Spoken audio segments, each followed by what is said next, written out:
Welcome to this Masterclass Explainer. In the constant, almost deafening noise of modern management, true influence really doesn't come from being the loudest person in the room. It just doesn't. Today, we're going to use the Insight for Alignment framework from the Inner Lab to explore the 5 foundations of emotional intelligence. Our goal here, to help you cultivate a quiet, deeply presence-driven leadership, working entirely from the inside out. So let's just go ahead and step away from the utterly exhausting illusion of performative confidence. You've almost certainly felt it, right? That style of leadership that's just rooted in automatic reactions and this endless, draining pursuit of external validation.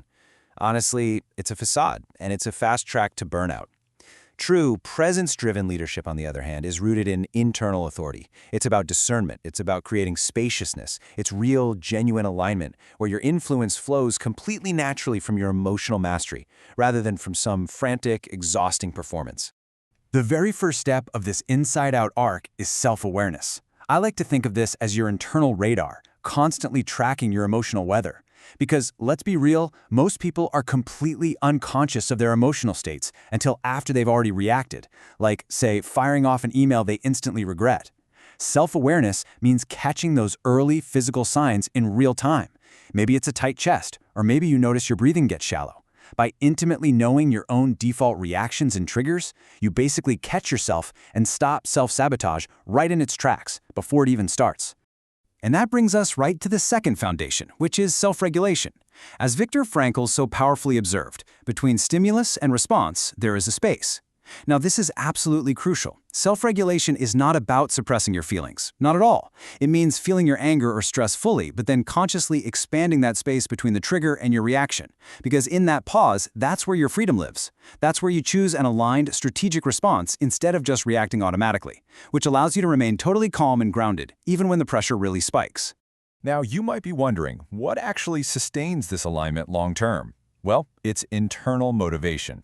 When you shift your focus away from that hollow chase for external rewards, like money, titles, or immediate praise, you activate a much deeper intrinsic drive.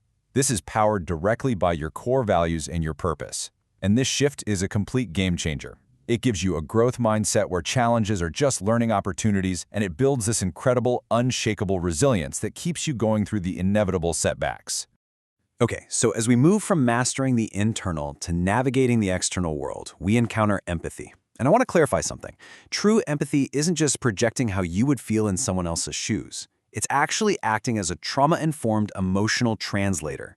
You're constantly gathering data by reading subtle cues, like a smile that doesn't quite reach the eyes or a slight shift in someone's vocal tone.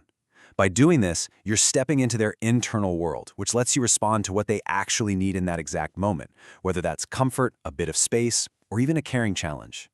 It's really important to see how all these foundations work together. They don't just operate in isolation. It's a synergistic, compounding loop.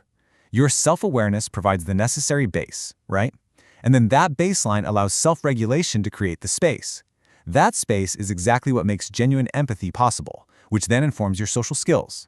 Social skills are where the practical application happens, adapting your communication, resolving conflicts, building authentic relationships. So the big takeaway here is that masterful external influence absolutely requires this deep, continuous internal alignment. Let's just take a quiet moment here at the end for some integration. I want you to ask yourself, where in your own leadership are you currently reacting automatically? And where can you courageously invite the space to choose? Remember, your true power isn't in the reaction, it's in the pause. Thank you so much for joining me for this explainer. Step out of the performance and lead with true presence.